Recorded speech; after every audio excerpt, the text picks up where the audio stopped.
Você já ouviu essa história? Jesus, recém-batizado, é conduzido ao deserto pelo Espírito Santo. Ali, durante 40 dias e 40 noites, ele jejua, enfrenta tentações e, ao final, é servido por anjos. Mas e se essa narrativa que tantos conhecem esconde uma verdade muito maior?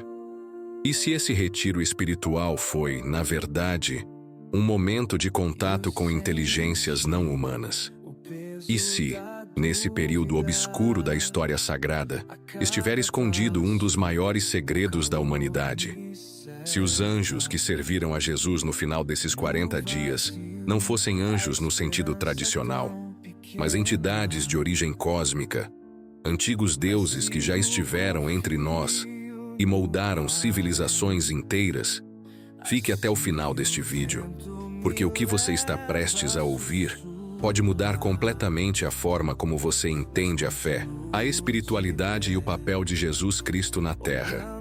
Revelações antigas, textos proibidos e paralelos com a tradição suméria vão te conduzir por uma jornada de questionamentos profundos e, possivelmente, despertar. O número 40 aparece repetidamente nas Escrituras. É símbolo de transição e transformação. No dilúvio foram 40 dias de chuva. O povo de Israel caminhou 40 anos no deserto. Moisés passou 40 dias no monte antes de receber os mandamentos. E Jesus, antes de iniciar sua missão, passa os mesmos 40 dias, isolado. Essa recorrência não pode ser apenas coincidência.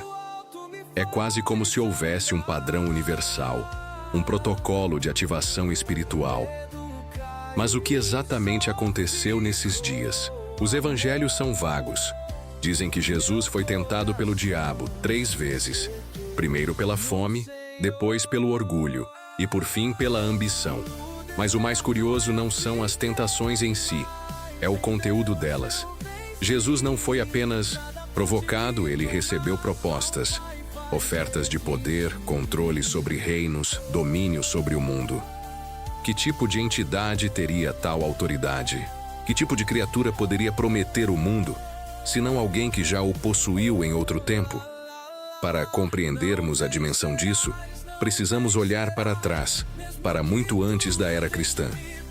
Na antiga Suméria, os registros falam dos Anunnaki, deuses que vieram do céu à terra. Eles não eram apenas adorados, eram descritos como seres físicos, com poder sobre a natureza, sobre o tempo, sobre a criação. Segundo os textos, foram eles que moldaram a humanidade a partir do barro, com um toque de engenharia genética. Eram os mestres do céu e da terra. E como todo poder, também se dividiram. Uns para controlar, outros para libertar. Os nomes são antigos. Enki, o sábio e rebelde, e Enlil, o dominador e severo. Um queria ajudar a humanidade, o outro, mantê-la, subjugada. Essa dualidade se repete em todas as religiões posteriores. Deus e o diabo, luz e trevas, ordem e caos. Mas será que estamos falando das mesmas entidades com nomes diferentes? Agora pense, Jesus, um homem em estado alterado de consciência, isolado, em profundo jejum, em um ambiente com histórico de contatos espirituais e celestiais. Ele é tentado por uma figura que o leva a um alto monte. Mostra todos os reinos do mundo e promete entregá-los. Isso não soa como um simples espírito maligno. Parece mais uma figura antiga, com vasto conhecimento e domínio. Talvez um Anunnaki.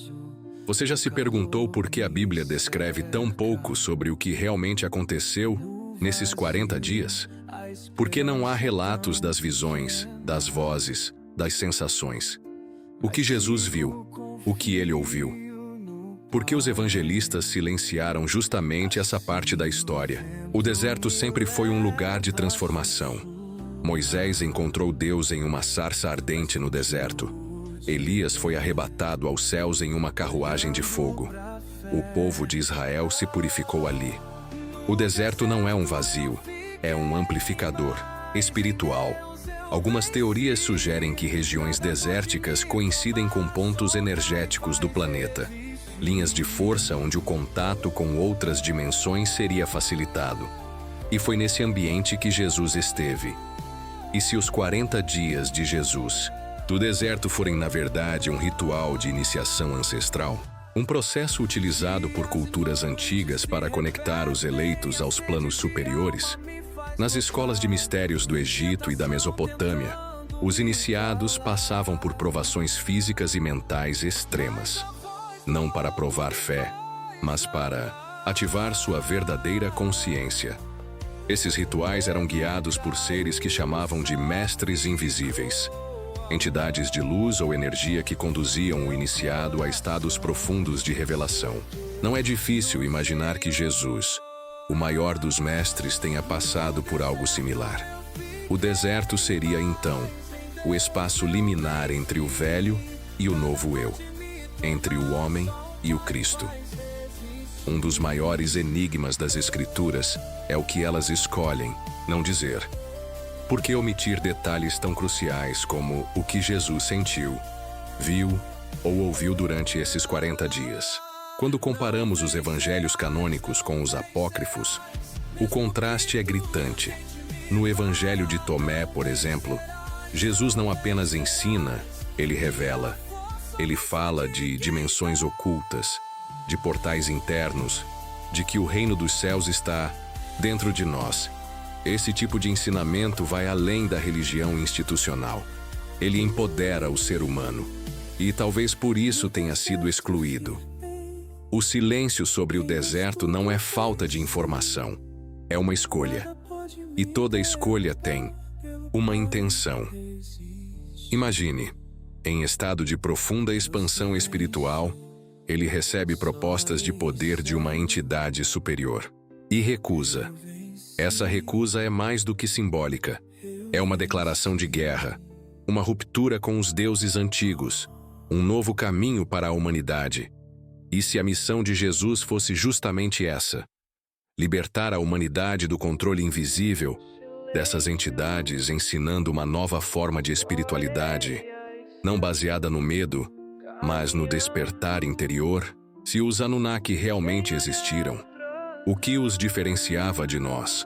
Não eram apenas mais evoluídos espiritualmente, mas tecnologicamente também. Os textos sumérios falam de naves celestiais, instrumentos capazes de manipular o DNA, armas que podiam devastar cidades inteiras. Para os olhos antigos, isso era magia. Para nós, tecnologia avançada. E se Jesus naquele deserto teve contato com esse tipo de conhecimento?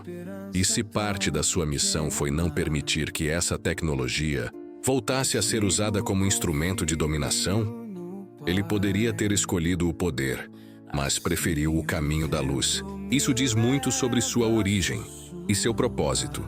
O que começou no deserto não terminou ali.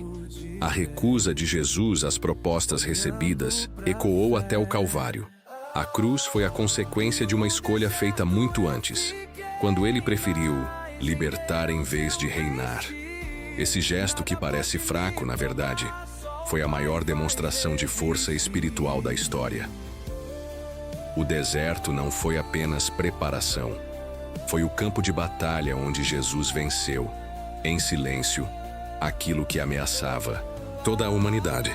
O que foi selado ali só se revelou plenamente na cruz, e sua vitória foi codificada em ações, não em palavras. Você já refletiu sobre isso? Por que tantos detalhes da vida de Jesus, entre a infância e o início do ministério, simplesmente desaparecem dos textos oficiais? Onde ele esteve? O que aprendeu? E por que essas informações foram suprimidas? Textos apócrifos, como o Evangelho de Tomé ou o de Maria Madalena, revelam um Jesus muito diferente do que conhecemos. Um mestre místico que falava de reinos invisíveis, do poder interior e da união cósmica. O livro de Enoque, banido dos concílios cristãos, fala de anjos que vieram à terra, ensinaram aos homens e foram punidos. Esses anjos caídos se assemelham aos Anunnaki.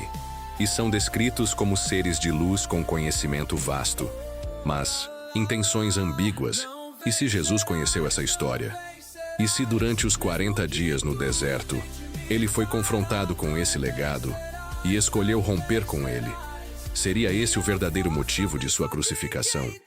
Não apenas político, mas espiritual. Uma tentativa de silenciar aquele que conhecia demais. A pergunta agora não é mais o que Jesus viveu no deserto, mas o que nós faremos com isso. Se ele enfrentou seres que controlavam a consciência humana e escolheu a liberdade, então, essa missão também é nossa. A verdade que liberta começa com a dúvida, com a pergunta, com o desconforto.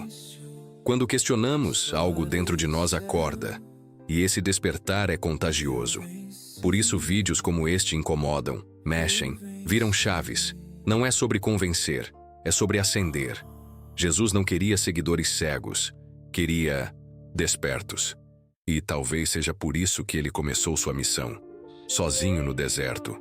Mas, e se a maior ameaça que Jesus representava não era o que ele dizia, mas o que ele sabia? Seu silêncio sobre os 40 dias pode ser o grito mais alto da história. Um silêncio que ecoa há milênios, esperando ser compreendido. Um código, uma pista, um segredo que ele não podia revelar em palavras, mas deixou impresso em suas ações, em sua rejeição ao poder, em sua proposta de libertação da alma humana. E você? Vai continuar aceitando uma narrativa incompleta? Ou está pronto para buscar o que foi ocultado, silenciado, esquecido?